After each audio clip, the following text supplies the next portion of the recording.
post-Japanese offensive play, and they can't buy a break in this this game. They're suffering from severely bad die rolls, and maybe it's just the nature of the game. It is still early though, so they're still going for Java. And another thing I've been checking out or wondering about was this why I haven't been using this Erasmus reaction part of the bot, and I thought maybe I missed something, but no. The answer is the Allies really haven't been attacking. Like out of my last moves, it's just been moving forces around. We really haven't had an attack for them to react to, or if we did, I think that we played a card or something. So everything should be good on that. Another thing is I wanted to adjust the amphibious shipping points used. We started out with I guess 0, and when we moved that marine unit, that was only at 1 point. Yeah, so we've only used 1. We have 2 more left. I had it on 2, so the only time we moved it, the marine unit was using 1 amphibious shipping point. We couldn't use the amphibious shipping point for that big unit there because you're only allowed 1 amphibious shipping point on a reaction move, and the big boys cost 2, so we couldn't use that. All right, it's my card play. I got a future offensives card, but I don't know. I'm going to have to look at my cards. Let me check out my cards. We'll be right back. All right, here are my choices. On the left is my future offensives card, and I think I'm going to play that card. That's a nice card. The only thing is, we can activate 6 units again. Or you're going to need all that. We don't have that many units all the way over there. Now, that does say 6 for the U.S. Central Pack HQ. Let me look and see. I'm going to have to use the zoom feature. Central Packet. There you go. Okay. Sorry about that. Hit the wrong button. That's the one we want to use. Okay, that's cool. Thereby saving this card. I want to save this card for our the next Japanese move. That gives us a real good intercept, and we get to play get to draw another card. So we'll definitely hang on to this one, and we are going to play our future offensives card. All right. So let me go ahead and activate. What we're going to do is we're going back to the islands. But this card's going to give us a lot of modifiers, I guess, in our favor. That'll get the job done. That carrier's already weakened. There ain't much to that area there, so we're going to do a redo what we did last time. We'll be right back. Our activations will be 6 plus 3. We get 9 activations there, people. All the way up here. What we're going to do with them, we'll be right back. Alright, there are the 2 units we're going to activate. And that central, or that PAC, Pacific Central Command, I guess is what it is, has a 25 hex range.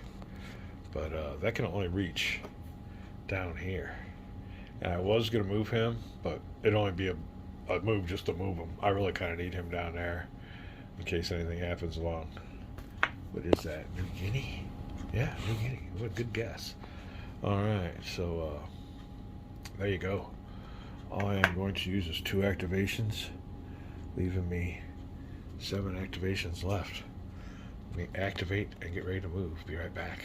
Alright, we got round 2. There's the headquarters, and there's the battles that it is supporting. Only 2 units. Now it will be time for the Erasmus reaction. I'll have to check this on out. Oh, what we got here? Oh, we'll be right back. Alright, we'll do it together. This is kind of cool. I like Erasmus. Old Erasmus. How they figured this out, I don't know, but it's minds above me. Start. We'll go to A. Is there a weather card available? No. Down to C. Are there any SR situations? That's a sudden reaction, or hold on a second. All right, my bad. Special reaction move, and that'll be a no. So, C will be no. We'll follow that down here to D. Are there battle hexes? Yes. Go over here to E. Are there battle hexes in range of a supplied hex quarters? Yes. Now G has to be yes too to move on to the yes marker. E, F. Is there a JN25 reaction card available? No. That's one no, so it'll have to be no then. RG, is there a counter offensive reaction card available? No, so we'll go down here to no. And it goes, if possible, roll for intelligence. So we will roll for intelligence.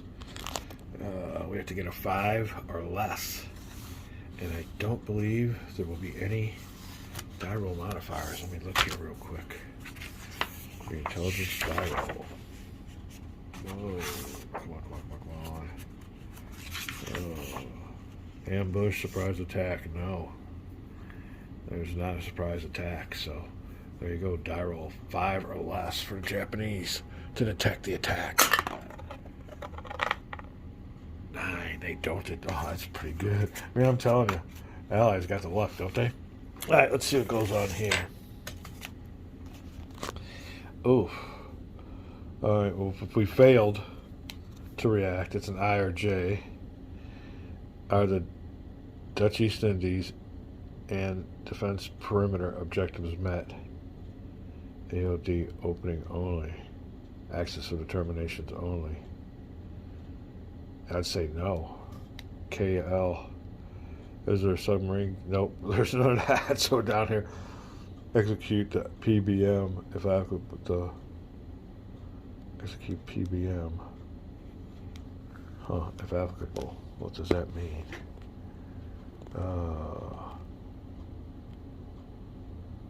PBM ground units.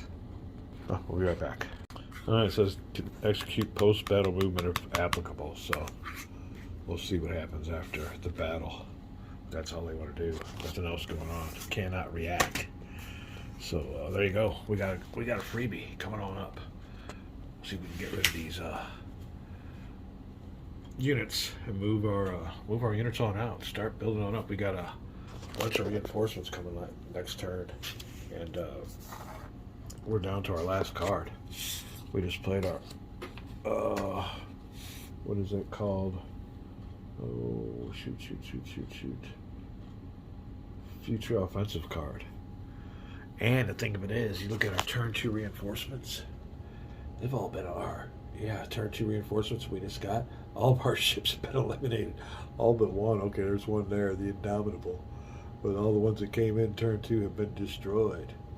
The rest of our ground units are still intact, and our air units, but yeah, we've suffered a lot of naval casualties in this turn. Phew. Went through those reinforcements. Alright, when we come back, we'll be going on with the battle. Be right back. Alright, well, the Lexington farm with 12 factors. We got to see how many of them they could use. And our card lets us do this. Japanese aircraft carrier units, alright, their attack strength reduced by 2, no big deal. In addition, a conclusion of the offensive Japanese air unit, blah, blah, blah, blah, blah. Alright, so that doesn't help us out none. Let's go ahead and put this dice here. We're rolling for our effectiveness die roll. Look at how many goes. 12 hits we can keep. And that will not be anything. That'll be a quarter of 12. Oof. About 3 hits. We'll be right back. Alright, yep, only 3 hits. Let me see here now. Intelligence situation was intercepted. It was not. B, if the die roll, blah, blah, blah, blah, blah. If the intelligence situation was surprise attack, the offensive player applies hits first. Alright. Well, the Japanese aircraft carrier naval units have their attack strength reduced by 2. That's all. Okay. So we delivered 3 hits. And that don't do nothing to them. So they're still there. Ouch. That was a shitty attack. Die roll killed. Alright. They're attacking us with 6, but they have their attack strength reduced by 2, so they're only attacking with 4. 4 attack factors. And that ain't going to do nothing to my ship either. Unless they double it. So let's see how they roll. It all depends on the effectiveness die roll modifier. Ooh, an 8. Ooh, well, that's 1. 1 to 1, so it's no big deal. They're throwing 4 hits at my carrier, which isn't going to do nothing. You need at least 12 to reduce them 1 step. So again, this battle here, like last time, was a stalemate. Nothing going on. They're still there, and we can't get rid of them, even with our turkey shoot card. All right, well, the heck with that. Now, next battle will be us firing 12 factors.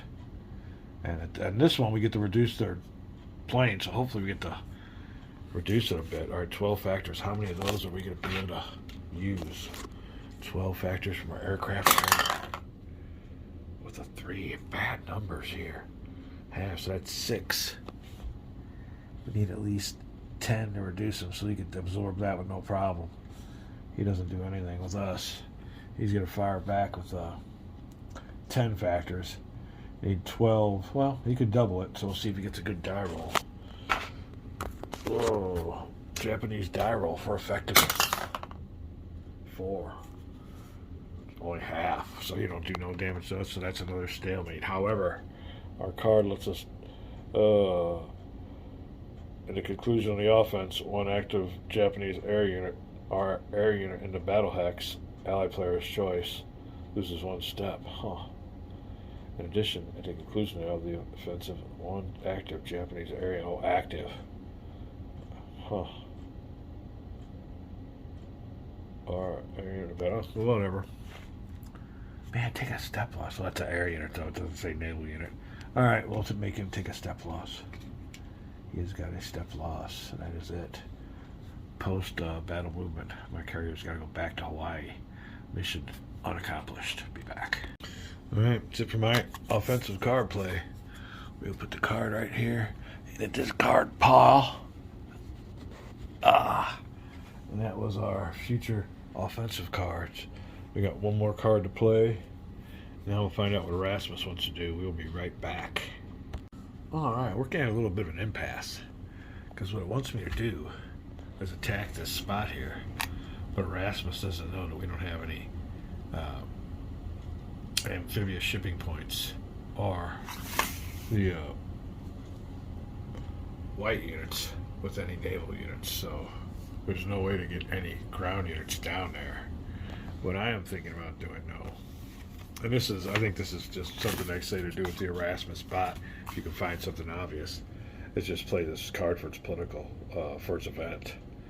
Decrease the war near marker number of spaces. That definitely hurt the axis. So sometimes I say you have to do just a common sense of, you know, to take it away from the Erasmus bot. At this point in the game, we don't have any amphibious shipping points. There's no way to really move any ground units to do any invasions. We do have a list here, and here's another thing. I can't find this place here anywhere on the map. I have no idea where this is. I've looked everywhere for it. Something Baja, Sora, Baja, or whatever. But anyway, we're getting down to it with our cards because we're running out of units, available activations and stuff. But these are my last targets left.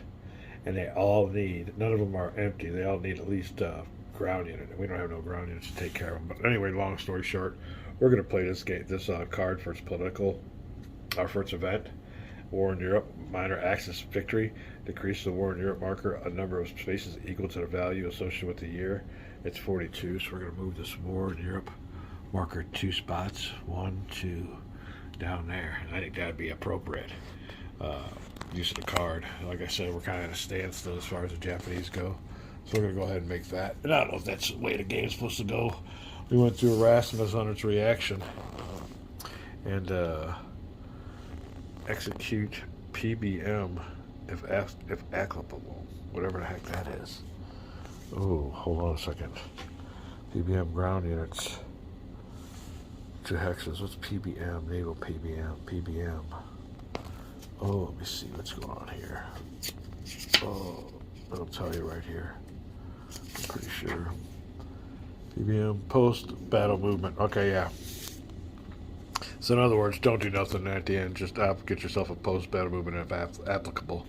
I don't know if we want any post-battle movement. There won't be any battle. I'll go ahead and remove this here. Battle hex marker. Oops. All kinds of damage in the neighborhood. We'll be right back. All right, so that's what we do with that one. No post-battle movement because there wasn't a battle. So we'll go on to my last card for my play. And it is intelligence. I don't know what to do with this one. Let me look and see what we want to do.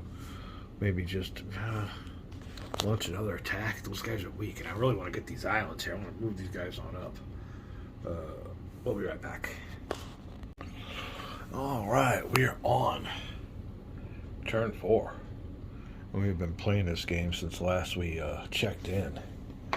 And there's been a few things that happened. Number one, we were able to move on up here and make this a pretty nice base. What is this over here? This is Guam, okay. So we got us a big old force here, Guam. Oh, that ain't gonna go back there.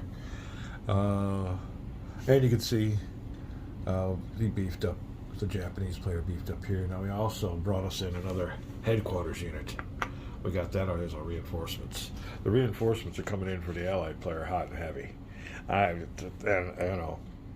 You read this book here, and Mark Herman even says there's no way Japan's going to win the war. So it's over for Japan already. We got our reinforcements coming in. I mean, you can just look at this here. I mean, we're more beefed up here. Manila's all beefed up. They don't get many replacements. Here you go over here, this replacement chart. You can see all this, and there you go. None. Japan's got maybe one turn or something to do their damage, and if they don't get good die rolls, they're scrooged. So we're gonna keep on playing, but it's just a matter of steamroll with the U.S. player. Oh, let me see what else needs to be noted upon. We've got our reinforcements. We rebuilt this battleship. It was took a step loss. We also, with our 2 replacement points for the U.S., rebuilt the Mississippi. So the Mississippi, I believe, is I think I put him right here. Let me see here real quick for you.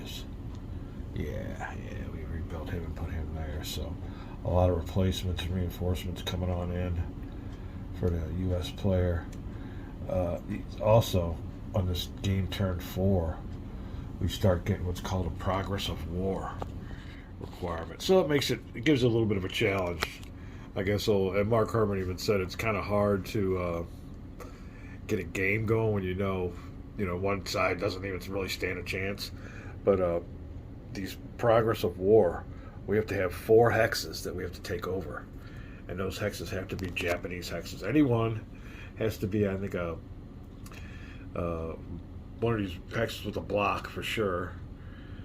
Any hex with a port or an airfield or something like that, but we have to make progress. We just can't sit back like we've been doing the last couple of turns. But to be honest with you, we really haven't had any forces. Now they're starting to come in, and it's time to crank up the offense for the Allies. Oh, what else we got going there? But that's about it.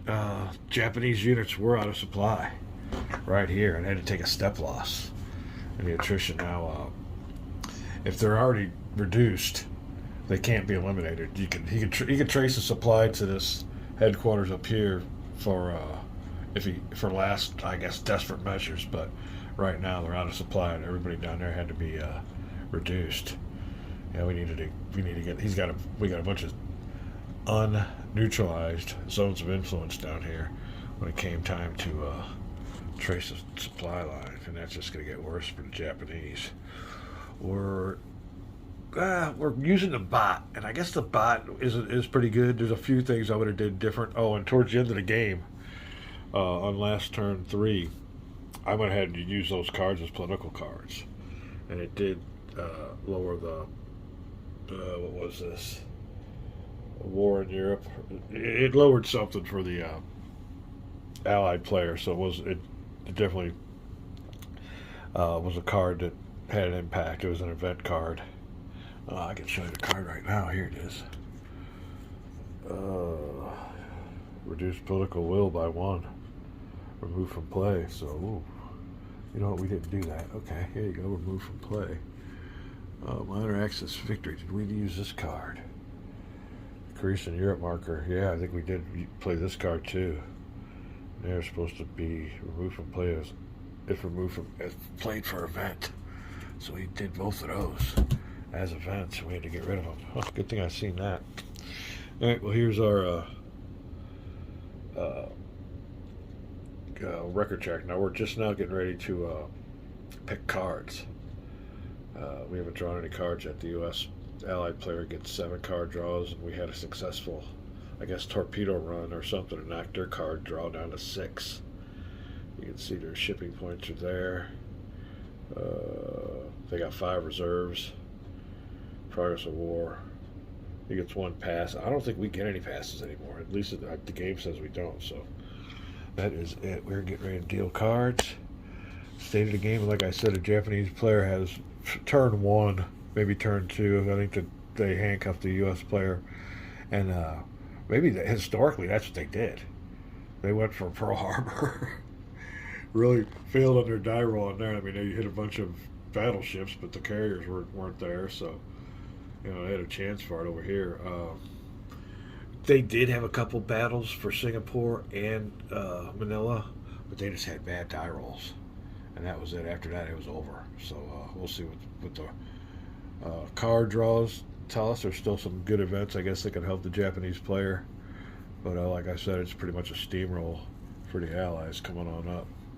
But the cards will tell, and there's plenty of game to be played. Now, victory conditions for the U.S. player, we got to start looking at that. And it's mostly taking care of Japan. So let me look at the game, see where we're at here on turn 4, what the requirements are for Japan surrender. I don't think the Japanese are going to get any of these countries to surrender. I mean, the Erasmus spot's doing its best, but like I said, it's die rolls, and they had their die roll chances, and they missed. Calling this a vid. We'll be back if we want to continue with more Empire of the Sun. I'll give you some drop-ins if anything else gets interesting. All right, one more note before we call it a video. We also got to make note of, since we're going to be starting a bunch of offensive operations and stuff, our casualties. Got to make note of core size units and certain size units of the Allies. We start basically losing a bunch of men. The U.S. political will goes down, so we got to keep track of that also. And what else was I wanting to say here about Japan surrendering? It's a main thing we want to do is get up on these home islands and get them cut off. And I think some B-29 bombers come into effect, and we want to start some strategic bombing, but that's a few turns away. I think the bombers come in on, looks like there's a bomber there on turn 9, so they got something going on there. Oh, I think there was something else here. Well, the U.S. amphibious shipping points go up 1 each turn, so that's gone up to 4, so they get more of those. That can't be reduced. The Japanese can, I think. But I think that might be it. Let me look at the map and let you know here real quick, and then we'll sign off, make it a video. All right, there's some stipulations in here about the Marshall Islands, but the key point of that is the spot right here, which we don't control yet. We can control this spot, then I think almost all these islands here become U.S. controlled. Other notes to make: invading Japan. I don't know if we'll get there yet. We might, though. I mean, we got a pretty good force up there. He'd have to pull a bunch of his units back, but we'll see. We'll look at it and find out what's up. Thought about ditching the Erasmus bot because I could play the game better than it can. I mean, it's just a bot, it just does certain things, I guess.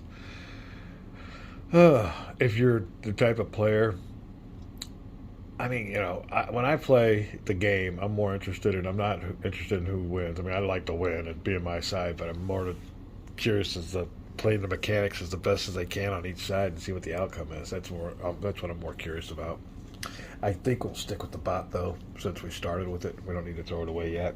There is a suggestion on here to start as like the bot as the Japanese player, and then switching over and being a Japanese player and letting the bot be the U.S. player. I guess that could be. I never played the game. They know the game more better than me, so maybe they're thinking the same thing I am. I mean, it's maybe a little bit skewed. The Japanese player just has to keep the U.S. from winning. I guess that's not that bad of an order. They're definitely not going to conquer the map. I mean, that's obvious. So I think they had their one shot at getting whatever they can, and now it's just going to turn into a defensive game for the Japanese. because we got a lot of units coming on for U.S. player. Like I said, this unit here has already been out of supply. We got to watch that real closely too. Oh, any notes before we call this a video? This is going to be a long one, I guess, and we really didn't want it to be. We're looking through here. Everything I think is check. Marshall Islands. These are about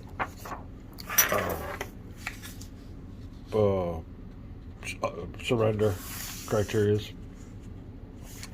We did the political will, progress of the war, strategical naval situation, anytime U.S. carrier. Oh, when there's no U.S. carriers on the map, that ain't gonna happen. So we looked through all this and we've got to make note, but we will forget. So we got to keep on looking at this stuff.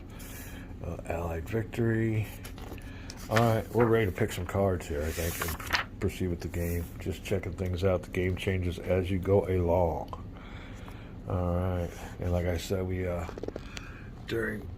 you didn't see it, but we did take some replacements. We took the 2 replacements for the Japanese, and we were able to flip over some units. We got one of the units that we were really key on flipping over was this unit back here. I think both of these units here were flipped over. That Japanese naval marine unit, and well, I think that unit was already there in 18. We flipped somebody else over. I can't remember who. Was it this unit here? No, I don't think it was him. Anyway, we got some reinforcements or replacements, and we built up a couple Japanese units. That one being one of them. All right, well, that's it. We're going to call this a video. When we come back, we'll move on with some card play as need be. Empire of the Sun, having a great time with this game. Be back.